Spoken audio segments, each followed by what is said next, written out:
Hello everyone, welcome back to my channel. Thank you for joining me in this live section. My guys, no be smart thing. So Igbo youth threatens max boycott of 2027 election if Nnamdi Kanu is not freed. Hey, no be smart thing, wahala. So me and you know that Tinubu is already preparing for the 2027 election because we have seen video, of them building, or we have seen them producing plantain trees with Tinubu's poster or pictures on it, for the campaign. Imagine when the country is boiling, the person that is, currently the current president of Nigeria, people are crying in his administration, and then he's preparing for 2027 in, he's preparing for 2027 election in 2025, guys. Hey, no be smart, So Igbo youth has come out to say that they will not vote for, in fact, they will not participate in the election. Igbo youth threatens to boycott 2027 election unless Nnamdi Kanu is freed. They have vowed, for mass boycott of the 2027 election if Nnamdi Kanu is not freed. So now, Igbo youth vows to boycott Nigeria's 2027 general election unless IPOB leader Nnamdi Kanu is released. So now, the Igbo president, has issued a fresh ultimatum to Tinubu to release Nnamdi Kanu, or else they are going to, boycott the 2027 election. Guys, no be smart, they are supposed to release Nnamdi Kanu. If they don't release Nnamdi Kanu, Igbo youth has said they're going to boycott the election, whether they like it or not. So once again, the call for freedom echoes from the east. Igbo youth have drawn a line in the sand.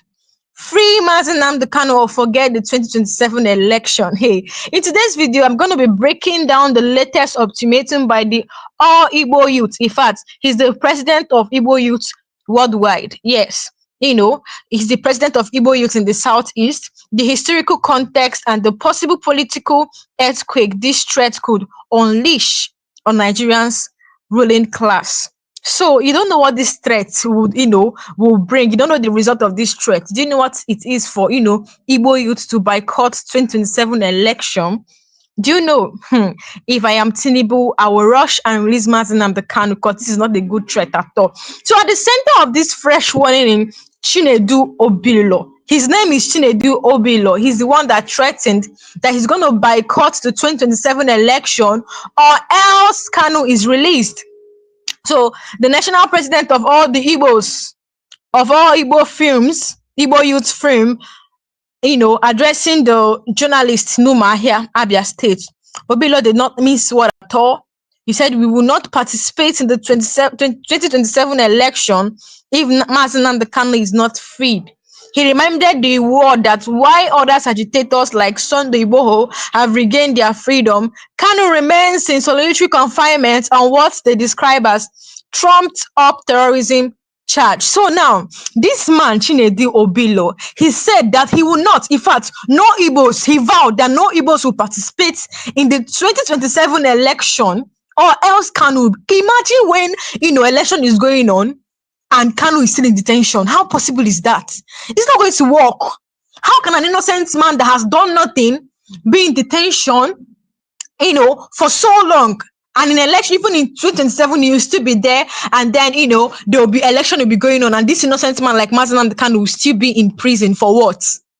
See, if Tinubu knows what is good, he should better go ahead and release Nnamdi Kanu because it's not going to be funny at all. Because this man has said that he's going to boycott he's going to boycott the 2027 election if Kanu is not released. Imagine Kanu still being in detention while the election is going on. Why? A man that is, imagine terrorists, they don't go ahead to catch terrorists. They have not even sentenced any terrorists to jail. But look at Nnamdi Kanu that has done nothing, is in prison for what?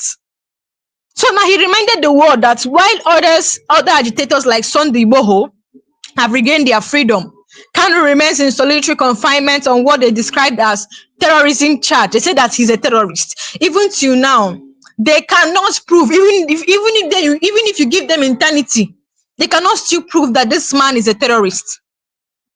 That is just it.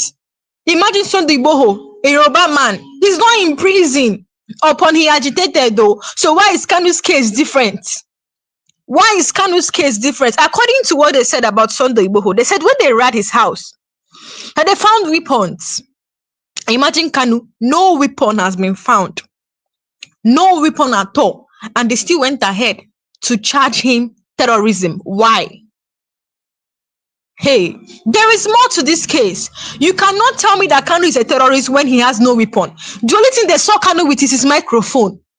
The only weapon he has is his microphone. Why is he still in detention? Now, this president of Igbo Youths is not an outsider. He's a former deputy chairman of Umuahia North local government area, making him both a grassroots leader and a political insider. That's why this threat is resonating. Now, let me now tell you that Obilo's message is not empty. He extended by 2 months. He gave Bola Tinubu 2 months to release Nnamdi Kanu. That is the October 10th, which they adjourned Kanu's case to. Hey, even his lawyers, Kanu's lawyers said that if Kanu is not released on the 10th of October, that they are going to enter the fence. Do you know what that means? He said, according to his lawyers, he said they have not, since they started Nnamdi Kanu's trial, even the one they started afresh, they have not entered any defense to prove Kanu's innocence. All they have been doing is what? To listen to what the witnesses are saying against Kanu. They have been accusing Kanu. They have never entered defense for once. He said that if Kanu is not released on the 10th of October, they will enter defense. They're going to bring international witnesses to come and prove Kanu's innocence, because even Kenya, I think there's a possibility of even bringing Kenya officials, because Kenya High Court ruled that Kanu is innocent, that he was adopted, and if that Nigerian government violated their law, their own law, even Kenya's law and international law, that Nigerian government signed. So now they said if Kanu is not released on the 10th of October, that they will start their defense. They will bring some Kenya witnesses, in fact, some Kenya officials that will come and prove Kanu's innocence, some international witnesses to come and prove Kanu's innocence, because DSS has finished bringing their evidences, and then none of their evidence can even hold water.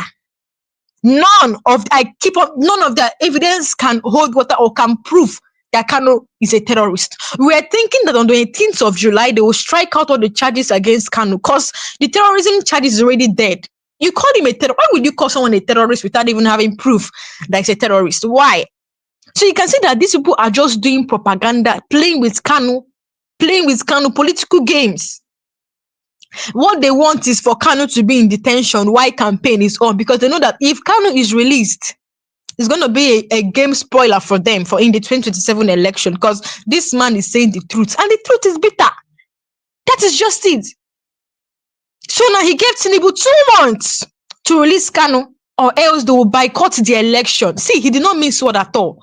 He said 2 months ultimatum to President Bola Ahmed Tinubu. If he don't, they're going to boycott the 2027 election. Now, their demand is very simple. Engage with the Igbo youth now, or watch them negotiate with any presidential aspirant willing to sign a political path to free Kanu. He said, engage with Igbo youth now, or watch them negotiate with any presidential aspirant willing to sign a political path to free Kanu. Now, and they mean it, guys. If you think they are joking, they mean it. Chinedu says that he's ready to mobilize a 10 million man march to Abuja. See, this man is not joking, He said he's ready. He said he's ready to mobilize a 10 million man march to Abuja if the government keeps ignoring their demand. You think he's joking? He said he's ready to mobilize a 10 million man march to Abuja if government keeps ignoring their demand. Their patience, he says, is wearing thin. And this time they won't be, patient again. All the promises they have made, they're not fulfilling any. Igbos are marginalized. And then somebody like Kanu, rose up to end, the marginalization of the Igbos. But still, they went and detained him. This is not the first time prominent Igbo voice have begged for Kanu's voice, or Kanu's release. Tell me, Ohanes and Igbo has begged, written petition, written letters to Tinubu, yet They ignored him. So this is not the first time a prominent Igbo voice has begged for Kanu's release. Countless times they are begging, but all these things were ignored by Tinubu. I've not seen Tinubu mentioned Kanu's case. It was the last time that Dave Umahi came out and said that we should not pressure Tinubu to release Nnamdi Kanu. That Tinubu did not put him there. Meaning what? Tinubu inherited an illegal, in fact, his administration inherited an illegal detention of a man. So why are they, why is he delaying in releasing him? Your administration, sir, inherited, an illegal detention of a man that has done nothing. A freedom fighter that said the marginalization and the persecution of the Igbos will end with him. You guys tagged him a terrorist and kept him. Why the real terrorists, the main people killing people, are walking about freely? For what? You see the hatred that Nigerian governments have for the Igbos. Yes, even till now. How many senators will you see that are Igbo people in National Assembly? How many? Is CJN an Igbo person? They know what they are doing. They don't want Nigeria to divide. They want to be using Igbo resources, but they don't want them to be in power. So according to what this man said, he said this is not the first time a prominent Igbo voice has begged for Kanu's release. The late Amechi, Mbazulike Amechi, an elder statesman, a constitutional lawyer, Benwa Bweze, even Emmanuel, they all pleaded with former President Muhammadu Buhari. Let me mention their names. Mbazulike Amechi, constitutional lawyer Ben Wabweze, Mogul Emmanuel, Iwanyawu, all these people, they begged with the late, according to what they say he's late. Oh my God. They all pleaded with former President Muhammadu Buhari, but all those pleas fell on deaf ears. Chinedu insists it is time for President Tinubu to right the wrongs of his predecessors if he truly wants peace in the southeast and the loyalty of Igbo. He should better go and release Nnamdi Kanu. He said this is an ultimatum. It's not just about Kanu. It's about a bigger feeling of exclusion. Yes. When I tell you that Igbos or the southeast are marginalized, they are excluded in what is happening in Aso Rock. They are excluded.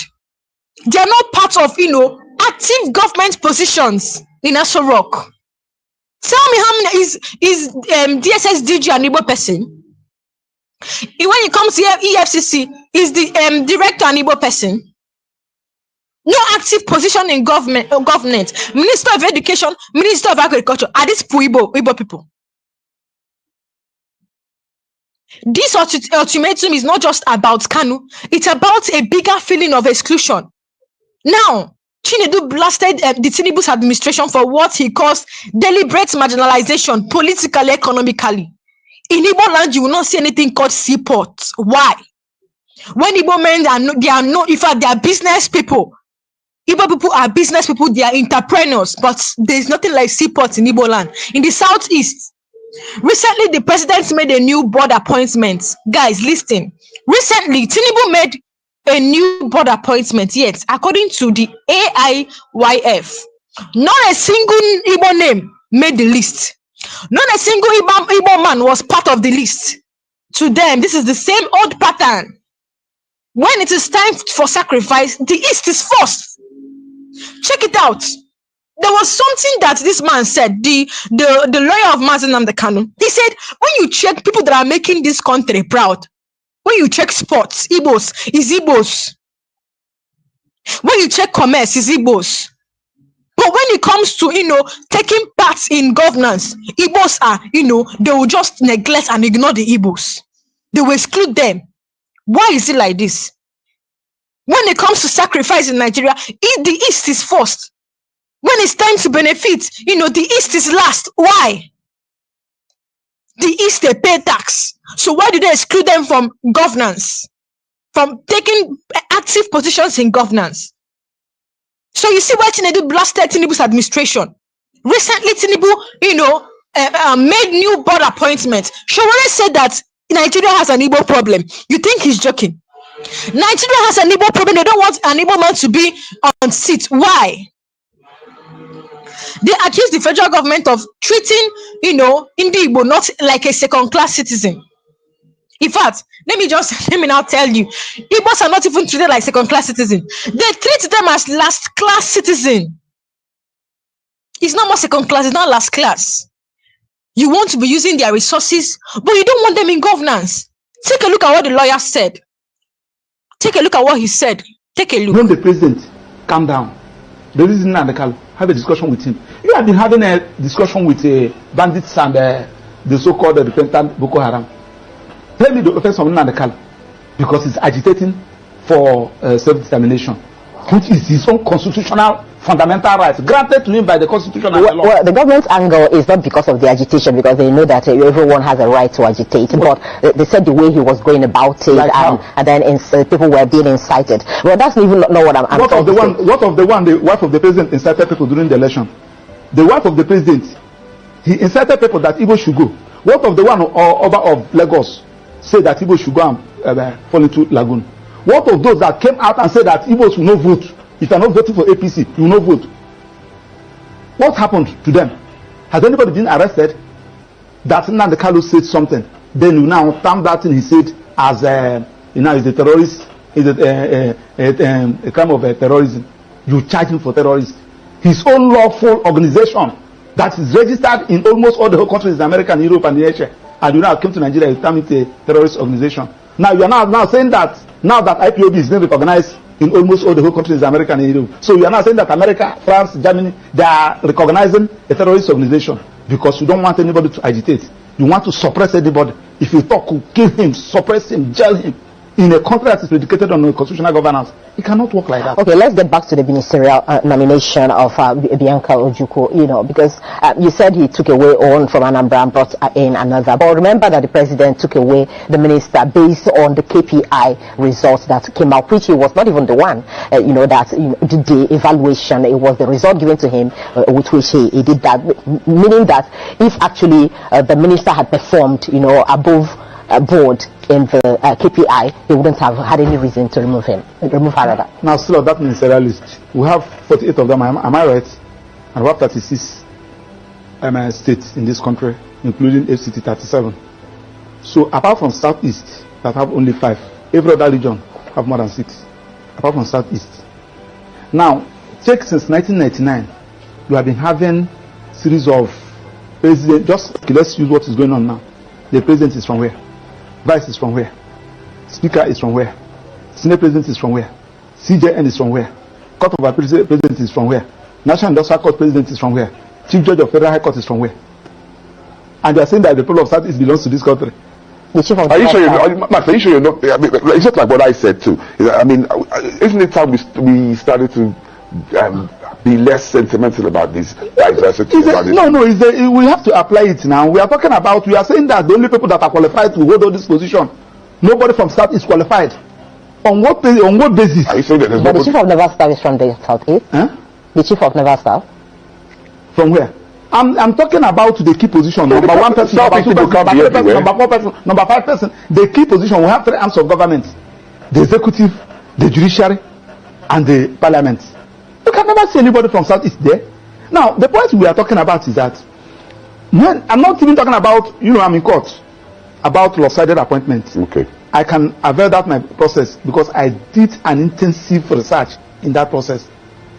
File it, asking court to view whether this particular appointment, whether this particular government is in line with Federal Character Establishment Act, an act of National Assembly that said that you should carry everybody along. Section 14 of the Constitution also said that you should carry everybody along. And we are not doing all these things. You are telling me that, yes, now that you have removed Kennedy Ohanele and you are now brought in Bianca Ojukwu, that the people of Southeast will jubilate. Are you talking to idiots?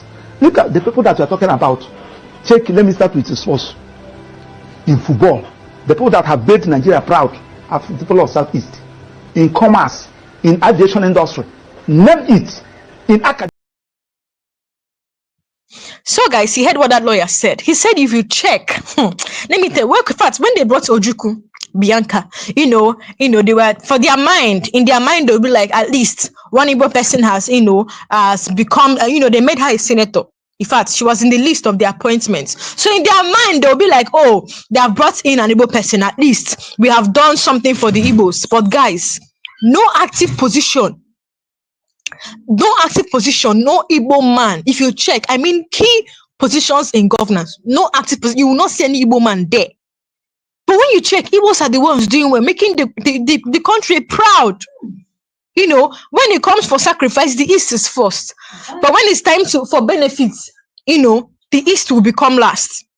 They accuse the federal government of treating Indi Igbo as not even as a second-class citizen, but as last-class citizen. This, they say, you know, it is failing to resolve to boycott the polls. Now, let me now tell you something. The youth are warning. The Igbo youth are warning. You know, this their warning is not just about, you know, merely warning Nigeria. It's a useful anger. They are angry. It's a direct threat to the ruling party APC survival strategy. Chinedu claims some Igbo political leaders have been promising Tinubu's votes in 2027, but with this mood on the ground, any promise of block votes from the East could be a dead on arrival. Now, let me tell you something. Imagine that there are some Igbo leaders, political leaders, that are even today, or even in this year, 2025, they're already preparing, guys. They're already preparing Tinubu, like pushing Tinubu for the 2027 election, guys. But look at their son, or Nnamdi Kanu, their brother, that has been held in solitary confinement since how many years, illegally detained in DSS custody, and no one is pushing for his release. What does this tell you? I don't know if you have seen this video. I'm going to play the video for you guys. You know, where, you know, a soldier came out to say that the political leaders in the Southeast are the ones holding Kanu illegally. They're the ones responsible for the illegal detention of Nnamdi Kanu. I'll play that video. But for now, let's continue. Now, they reminded Tinubu that if there is no Kanu, there is no vote. If ignored, this boycott could, you know, tip the scale in a tight election, especially with the Southeast millions of young voters. You guys know that there are a lot of population in the Southeast, and if they ignore this threat, it could cause, you know, it could, in fact, cause, you know, there's this advantage, there's this the results will not be nice at all. The results will not be nice. So if they ignore it, the results will not be nice at all. So Tinubu did not stop at Kanu's release. He also tackled the brewing talk of a new coalition for the 2027 election. He did not just stop at Kanu's release, though. He also talked about the coalition. You guys know that Peter Obi, who else? Amechi, Atiku, they are, you know, what's his name again? El Rufai. Yes, El Rufai. You know, they want to form a coalition for the 2027 election to unseat President Bola Tinubu. It's good though. Yes, but I'm asking you. But the problem is, one of the problems, do you know one thing about this coalition? Coalition is a good thing. They want to unseat the current ruling party and then the President Bola Tinubu. It's actually a good thing, but the same people that gave birth to APC that is showing us Shege today are mostly the ones, majority of them are the ones in the coalition. How would this work out well? The same people that gave birth to Buhari and APC are among the coalition, and I'm just asking myself if this will end well, because the same people that are in this 2027 coalition now, they're the ones that came out and told us that Buhari is for change, APC is for change. But guys, what are we seeing now? What are we seeing now? And these are the same people that are now, you know, forming coalition for the 2027 election. It's only Peter Obi that I know that, you know, that could make a big difference in a way. So now, this Chinedu, the youth president, he did not just stop at Kanu's release. Guys, if you have anything to say, tell me in the comment section. Let's talk about it. Let's chit chat. So now, if this man did not just stop at Kanu's release, he also tackled the brewing talk of a new coalition for the 2027 election. For him and the AIYF, any political alliance, he said, that doesn't guarantee the presidency to the South is dead on arrival. In fact, they have said they don't want any president from the North or Yoruba. They want president from the South. from this. They want presidency from the South. They said any political alliance that doesn't guarantee the presidency to the South is dead on arrival. They want a president from the South, be it Southeast or that's what they are saying. So they argue it's only fair that after 8 years, or they said it's not only fair that after 8 years of Northern rule under Buhari, the South completes its turn. They see renewed North ambition for the 2027 as a betrayal, and they are not hiding their anger. Let me repeat myself. Now, they argued that they said it's only fair that after 8 years of Northern rule under Buhari, the South completes its turn. They see renewed North ambition for 2027 as a betrayal, and they are not hiding their anger. So according to this man, Igbo Youth, he said that is torn for the South. Is torn. In fact, it's time for the South to rule. What has APC done? Since we have been, in fact, even the North said that the Northern man said that the problem of Nigeria is the North. Imagine, for how many years now we have had Northern leaders? The president is from where? The vice is from where? The speaker is from where? Deputy is from where? For how many years now? It is time for the South to rule. They see renewed Northern ambition from 2027 as a betrayal, and they are not hiding their anger. Now, to quote him directly, is the North showing they cannot survive outside political power? Obilo closed with a chilling warning. He said on that day, that's the election day, on that day they will march to Abuja. Let them get ready to jail us all day. You know, any protest that happen, you see them act, they are fast to deploy military men to come and arrest and to come and open tear gas. But when these gunmen, when these terrorists are terrorizing my people, they will drag leg. You will not see them send any military personnel to go and deploy them to the place they are terrorizing. But when protesters come out to demand change, you will see them sending military men to come and attack them. This is what we see in Nigeria. They go after dissent, then they leave terrorists to walk about freely, do what they came to do, and then they walk about freely. No arrests. Then after they will reward them, and they will jail innocent people. Now, this youth president, he said that on that day, that they are going to march to Abuja. Let them be ready to jail us all there. So a peaceful protest or a spark that could ignite wider unrest, nobody knows. But what is clear is this: the agitation for Biafra, the call for Kanu's freedom, and the anger over marginalization have all fused into a single powerful movement that could reshape Nigeria's 2027 political map. Whether it is a peaceful protest or a spark that could ignite wider unrest, what is clear is the agitation for Biafra can be defeated, and then the agitation for Biafra, the call for Kanu's freedom, and the anger over marginalization have all fused into a single and powerful movement. That is why I always say Nigerian government thinks keeping Kanu there is going to, make IPOB or my IPOB members tired of agitating. It's only for more unrest. The fact that they are keeping Kanu there is making things worse. Millions of this man said they're going to march. He's going to raise 10 million men to march to Abuja, and you think he's joking. So you can see the more they are keeping Kanu there is actually creating violence. It's creating more violence because they feel keeping Kanu there is going to make people tired of agitating. But it's even making them stronger enough. Just like this man said, that on that day that they will march to Abuja, that they should be ready to jail them all day.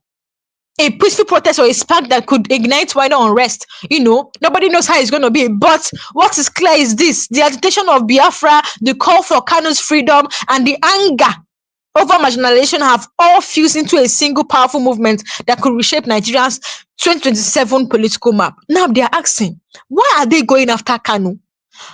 You're not even talking about the cause, the root cause of the agitation. Why did they start agitating? Igbos are marginalized. Why don't you negotiate and, fix things, solve the problems? Igbos did not wake up one morning to start agitating. Something led to it. Something made them to start agitating. The federal government cannot look at the root, the root cause. They are going after Kanu. Going after Kanu, is it the best thing? It's going to make Southeast, more angry because they are marginalized. They're not agitating because of they were, marginalized. They are persecuted. Even after the Civil War, imagine what happened after the Civil War. And still now, no, they have not been compensated. Rather, what they pay them, what they used to, tell them sorry is by excluding them. And in fact, what Gowon said by saying that he buyed Igbos to unite Nigeria. That word alone shocked me.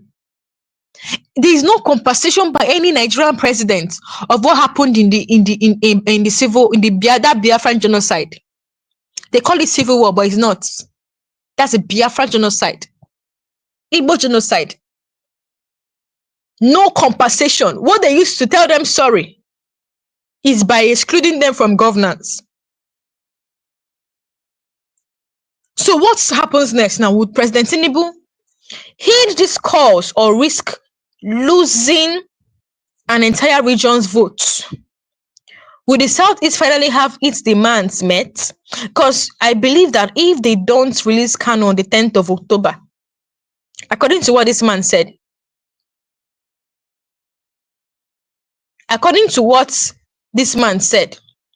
he said if they don't release Kanu, that he's going to boycott the election. He's going to raise 10 million men to march out, and boycott the election, that the federal government should be ready to arrest them all. In fact, he said that in the whole Southeast, that none of them will vote. And you know what that means? Our leader is in detention. He has done nothing wrong. He has done nothing wrong. How many years you call this man a terrorist, and so after how many years you cannot prove? If Kanu was a terrorist, people, you will not even come and tell us he's a terrorist. People will see it. People will come and confess that this man is a terrorist. But he's not a terrorist. Nigerian government, in fact, they are even the terrorists because the law says that as far as they went to kidnap Kanu, they are the ones that are the terrorists, not Kanu. Kanu has not been seen with any gun, not even a knife. The only thing he has is his microphone. His microphone, that is all that he used to expose bad leadership, corrupt leaders in Nigeria. So now, will the president heed to this cause or risk losing an entire region's vote? Will the Southeast finally have its demands met? Or will Nigeria see yet another cycle of broken promises and deepening discontent? If Tinubu knows what is good, he should go ahead and release Kanu. He should stop deceiving himself by he's not the one that puts Kanu there. Your administration inherited an illegal detention of Nnamdi Kanu. Kenya High Court has ruled that he should be released. Yet, you guys are still keeping him there. Illegally. Kanu is not just a political prisoner. To millions in the Southeast, he's a symbol of the unresolved questions of Biafra. A wound that dates back to the brutal civil war of 1967 to 1970 that cost over 5 million Igbo lives, many through starvation and genocide. For decades now, the Nigerian state has failed to address this grievance that bettered that war. Marginalization, exclusion from power, economic neglect, and security threats in the Southeast. Instead of them to look at these problems and resolve it, rather they choose by going after their Igbo leader, which is Nnamdi Kanu. For many, Kanu arrest and indefinite detention simply reinforces the old suspicion that the Nigerian state fears a free Igbo man's voice. They are scared of Kanu. See, let me now tell you, the fact that Nigerian government had to risk and go to Kenya and adopt Kanu, that shows that they are scared of a man's voice, of Kanu's voice. Security expert has warned repeatedly, this continued detention of Kanu fuels the region's instability. The sit-at-home orders, sometimes violently enforced by factions claiming to be loyal to Kanu, have paralyzed businesses, schools, and social life in the southeast. We hear sit at every time sit at home, even the ones that is not coming from the leaders, coming from talks just to paralyze businesses, schools, and social life in the southeast. The federal government calls IPOB a terrorist organization, but millions sees it as a freedom movement. By refusing dialogue and relying and solely on force, the government is seen as deepening alienation and radicalization among Igbo youth. Now, take a look at this man that said that the Igbos, in fact, that Tinubu should better release Kanu, that he's not a terrorist, that is a freedom fighter. Imagine when they overlook what these headers are doing, leaving them to work freely, and then they are coming after an innocent man that has done nothing, that has no record of killing. He also said that Igbo the Southeast governors and leaders are responsible for Kanu's endless detention. Take a look at what this man said. I'll be right back. Yes. Hello, Nigerians.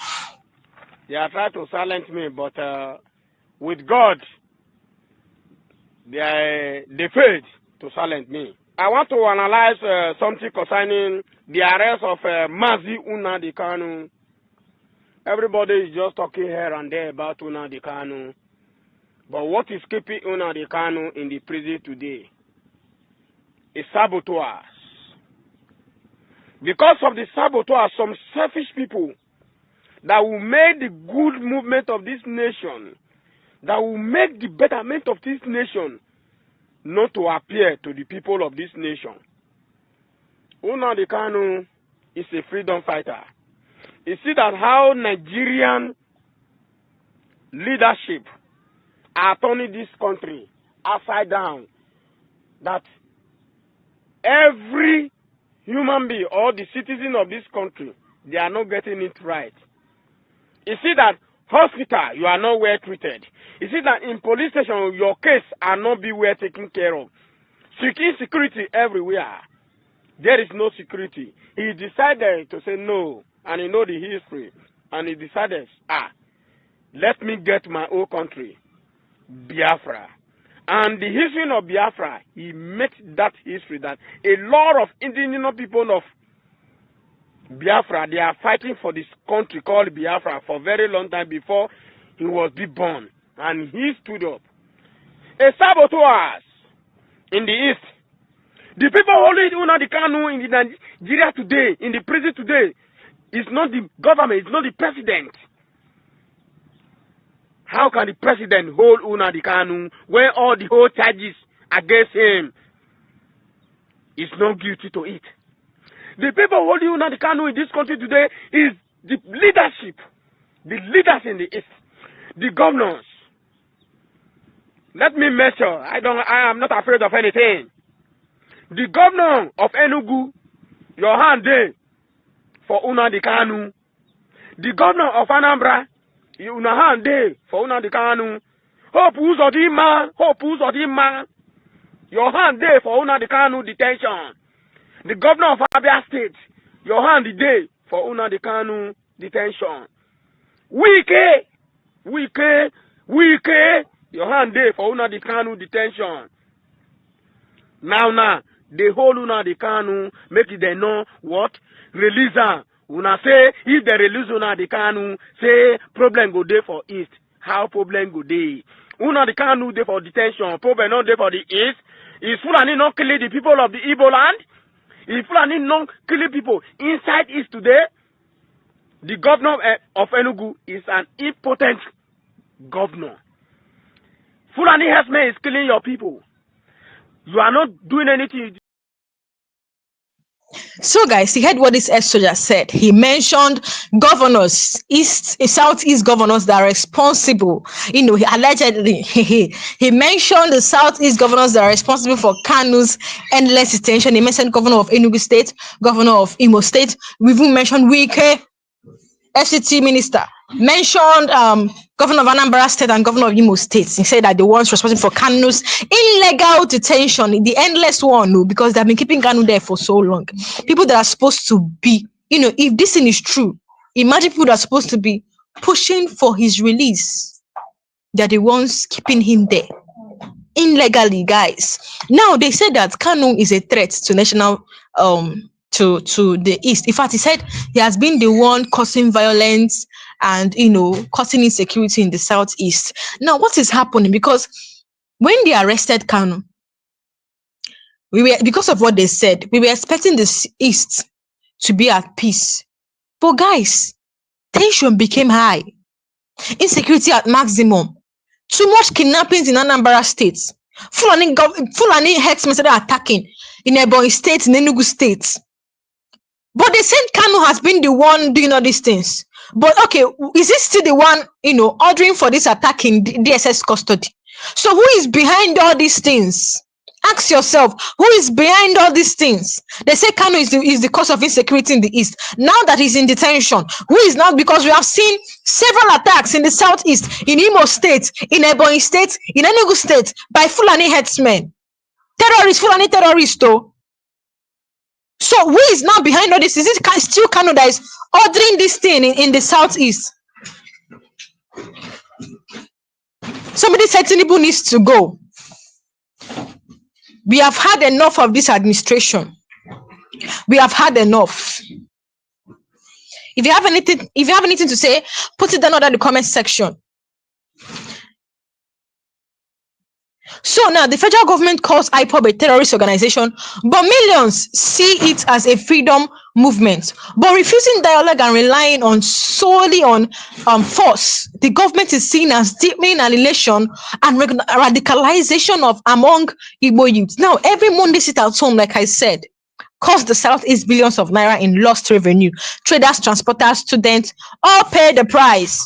But despite this economic pain, the sit at home persists because many see it as the only tool to draw attention to Kanu's plight. Igbos are staying at home every Monday because of Kanu to push for his release. Even at that self, governor of Anambra State and Enugu State, they don't even want the sit at home. They don't want the sit at home. Business leaders, even clergies and even elders have begged for a political solution, but Abuja has so far refused to listen to them. What this Igbo youth president is saying is very clear. He's demanding for an immediate release of Nnamdi Kanu. He said their demand is not about war. They want an immediate and unconditional release of Nnamdi Kanu, an end to the military operation in the southeast that have led to countless civilians' deaths and disappearance. Genuine political dialogue about the status of Igbo people in Nigeria, equal representation in the key political and economic appointments, real investment in the southeast, neglected infrastructure. This is what he's saying that they should do. They're not asking for much. Behind this organized group is a silent majority. Market women, artisans, students, unemployed graduates, millions who feel left behind by Nigerians' oil wealth and power games. These young people are Nigerians' future workforce. Their frustration is dangerous because when hope dies, chaos grows. So AIYF's threats to boycott the election, that's Igbo youth. They have threatened to boycott the election. The threat to boycott the election taps directly into the quiet anger. If they succeed, it could open the door for more.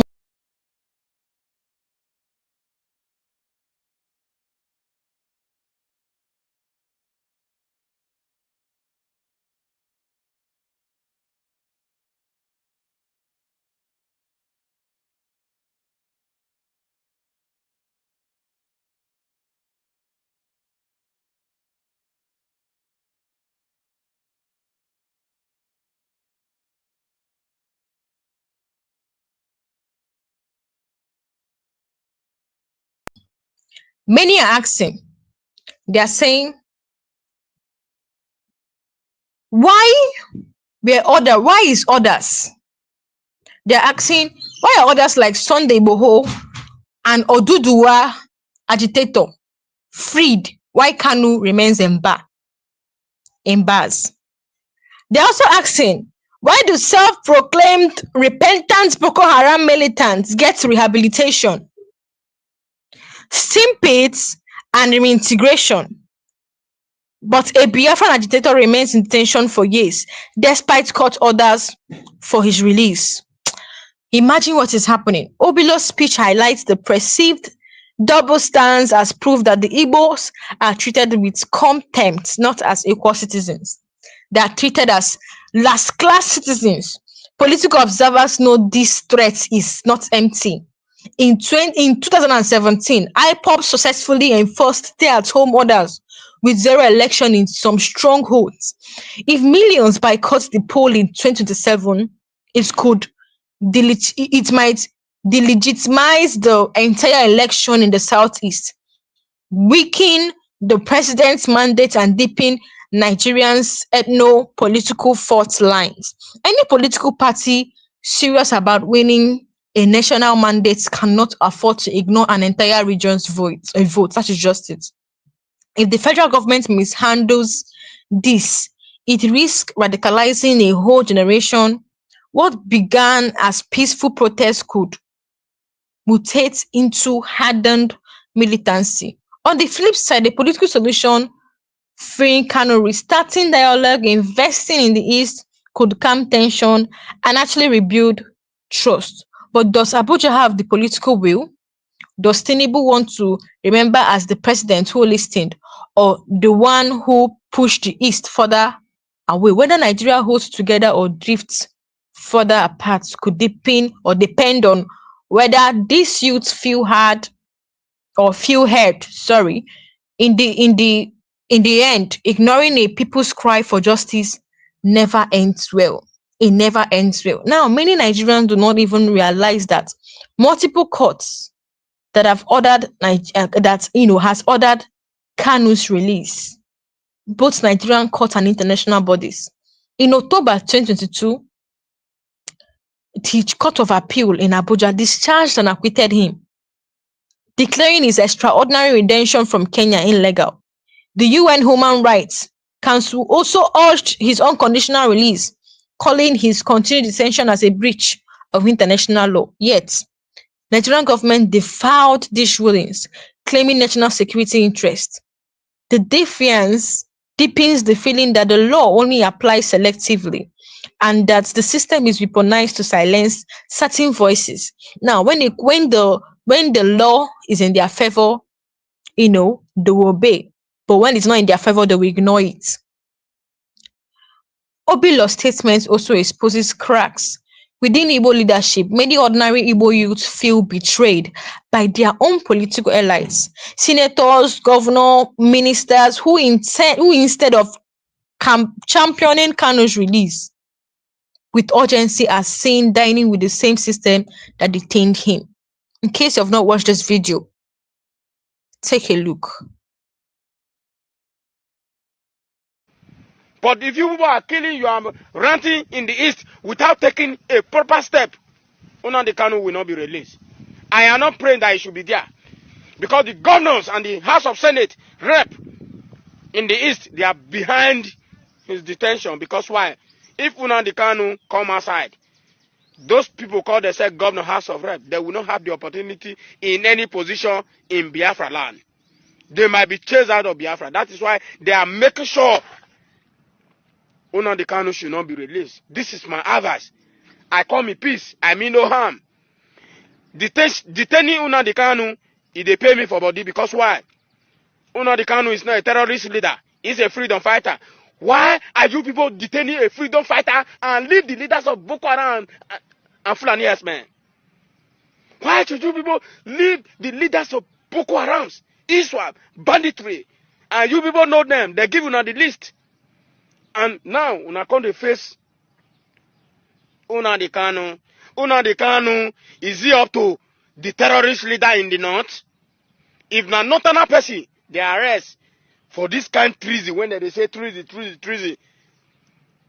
Are you aware the person not go reach this kind of time for prison detention? Nnamdi Kanu is an innocent person. They just hate him because why? They still say he's wise. If the country divide, peace go there, everybody go, it go affect them. They don't say if the country divide, those who are ruling now, the governor ruling in the East now, they are not going to get it right. That is why they are doing amebo to the president that they should not release what Nnamdi Kanu, because why? They are not going to benefit in the movement of Biafra country. That's why they are doing so. If you say you don't hear from me, I don't tell you now waiting this up now. Make una do the right thing. Mobilize to Abuja DSS for a massive protest on that court day. Now go stop the release of Nnamdi Kanu. Make them give una leaders. You not do anything. If not, and therefore don't hold that place ransom seas. Not be to do sit at home, man. Please. Not be sit at home, go release Nnamdi Kanu. Do the right thing, the people of Biafra. I want to not to do the right thing. October is the name, is adjourned, the court case. I want to make una there Abuja by on the 7th. So guys, you heard what that ex soldier said. So let me now tell you that that guy has currently been coming out to expose some things going on in Nigeria. He said that there are some people in Igbo land that are, both governors and leaders that are part of Kanu's endless detention. Now, according to what this Igbo youth said, he also said his statement actually exposed crackdown within Igbo leadership. He said many ordinary Igbo youth feel betrayed by their own political elites. The same thing this ex-soldier is also saying. He said senators, governors, ministers who, instead of championing Kanu's release with urgency, are seen dining with the same system that detained him. The same thing this ex-soldier is also saying. He said some promise quietly to negotiate Kanu's freedom while they chase political appointments in Abuja. This duplicity is part of why young people say no more, and why Igbo youth threatens to bypass this elites to negotiate directly with any candidate ready to act. Now, for many, Kanu's situation is no longer about the man alone. It's a symbol of unfinished Biafran trauma inherited from parents and grandparents who survived the war. Stories of abandoned mass graves, starvation, and blockades are still fresh in Igbo family. Kanu, rightly or wrongly, is the living reminder that history is not resolved, it's only suppressed. This is why any heavy-handed action against him only fuels deeper loyalty among followers. Now, let me now tell you something that we were expecting, that the president of Nigeria, any of them, would come and apologize to, come down to the southeast and apologize because of the genocide that happened in 1967 to 1970. But guys, no apology. But what they used to say sorry to the Igbos is, by excluding them from politics, in economy. They don't want them to be part of any benefits, but they're the one that make the most sacrifice. This is why any heavy-handed actions against Kanu only fuels deeper loyalty among followers. Some analysts says northern power brokers fear that releasing Kanu would embolden secessionists. But critics argue that by holding him indefinitely, they are achieving the same effect, turning him into a political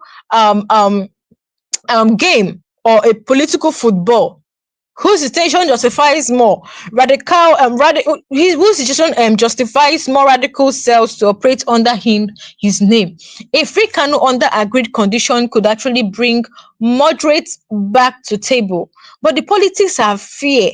In fact, the politics of fear keeps the cycle spinning. Now, Nigeria's population is over 70% youth, and the Southeast has one of the highest literacy and mobility rates. Hope you guys know that. Hey. This means a highly aware, connected generation, angry, unemployed, and watching global freedom struggle on social media. If even a fraction of them truly boycotts this election, it will not just be an election issue. It will test Nigerians' fragile unity. It could spark copycat boycotts elsewhere. Imagine another neglected region borrowing the same playbook. Imagine. Right now, even the North, Yoruba, they are saying that they should release Kanu. Some are coming to advise Tinubu. The Northerners, I was even shocked and surprised to see Northerners coming to say, Kanu is free. He's an innocent man. Imagine, they might even join to say that there will be nothing like election until Kanu is released. The one that shocked me more is that in the time they're supposed to release Kanu, the judge went on vacation, hanging a man's life, an innocent man's life, in detention. Nigeria has seen this movie before. In the 1960s, the East felt ignored and threatened. The result was a bloody secession. In fact, it's a bloody secession attempt that cost millions of lives and left scars that never healed. Instead of repeating history, many argued the smart move is to listen, address grievance, and heal wounds with justice, not more repression. The government is meant to listen to what these Igbos are saying, what the Igbos are saying, and not going. Something made them to start agitating. They are excluded when it comes to politics. They don't benefit from the oil money in Nigeria. They are excluded in every area. That is why they are, demanding for self-determination, to be independent. Many believes there's still a way out, a credible Southeast Peace Summit, supervised by a neutral elder statesman, where Kanu's release is part of a bigger package. Infrastructure pledge, economic investment, and a constitutional conversation on restructuring. This would give both Tinubu and the region a win. Now, stability votes and trust will be there. Stability, votes, and trust, but will there be the political will? Let me take it again. It says, I'm saying what this man said, what the Igbo youth said. He said, stability, votes, and trust, but will be there, or just more empty promises? So now, the question is it wise for Nigeria to keep ignoring the burning anger? Or is it time to dialogue?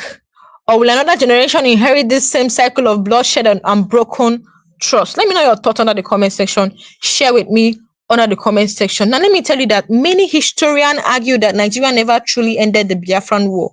Hope you guys know. It only declared no victor in words, but failed to heal the deep wounds.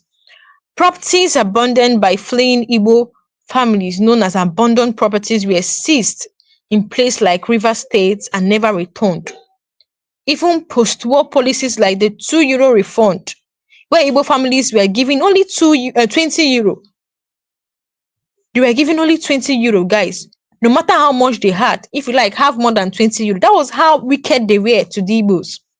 If you have more than 20 euro, they only gave Igbos 20 euro, no matter how much they had in their bank, deepening poverty and generational resettlement. For millions, Kanu's message taps directly into the old injustice that was buried but never addressed. Some political analysts believe this refusal to free Kanu is not just stubbornness, but a deliberate strategy to divide the Igbo struggle. By holding him with tolerating splinter group, the states can now the states can now sow confusion. Who truly speaks for the East? Who controls IPOB now? The original Radio Biafra or breakaway commanders. This confusion weakens any single unified voice. But it also breeds chaos and street level violence the states cannot fully control. Since Kanu's detention, rights groups have documented hundreds of disappearances in the southeast. Young men picked up by security force, never seen again. Families whisper of unmarked graves and secret detention in military barracks. Obido's warning, that's the Igbo youth president. His warning is not just political, it's a cry that these tactics are pushing many to the edge of radicalization. IPOB and pro-Biafran groups are not just local, they have global footprints in the UK, in the US, Germany, South Africa, with diaspora network raising money, lobbying foreign parliaments, and controlling powerful online platform. A crackdown at home without a solution only pushes these exiled voices to double down, lobbying Western governments to see Nigeria as a human rights abuser because they violated Kanu's rights. They trampled on Kanu's rights. Imagine adopting Kanu, kidnapping him. Who is now the terrorist? Now, the Igbo youth leader, his speech is indirectly asks, why is the Southeast still treated like an economic threat? The region has no federal presence equal to its contribution. Igbos, when it comes to tax, they pay tax, they do all manner, in fact, they invest. But then, we are asking, why is the Southeast still treated like an economic threat? The region has no federal presence equal to its contribution. No working seaport. There's no even seaport in Southeast. No international airport hub like Lagos or Abuja. Poor federal roads. Yet Igbo traders are, entrepreneurs, are among Nigeria's biggest tax contributors. Many young people see Kanu's cause as the megaphone for the deeper economic neglect. They see him as the voice that will voice out what they cannot say. Unconfirmed whispers hint that some Igbo youth groups are already taking to sympathetic foreign governments to push for international mediation if Tinubu government fails. If these talks grows louder, this could embarrass Nigeria on the global stage, painting the country as unable to handle its own house peacefully. So, according to what they said, allegedly, some Igbo youth are now taking this matter to international courts. In fact, if they don't release Kanu, even the lawyers have said that they'll start bringing international witnesses to come and prove Kanu's innocence. In fact, they'll take this case to an international court. And you know what that means? Nigeria could, get a sanction for that cause. They violated international laws and treaties that they signed. So guys, we have come to the end of this live section. Do well to hit that subscribe button, like and share this video. Let me know what you're saying under the comment section. Thank you for watching. Thank you for staying with me. And I'll see you guys next time.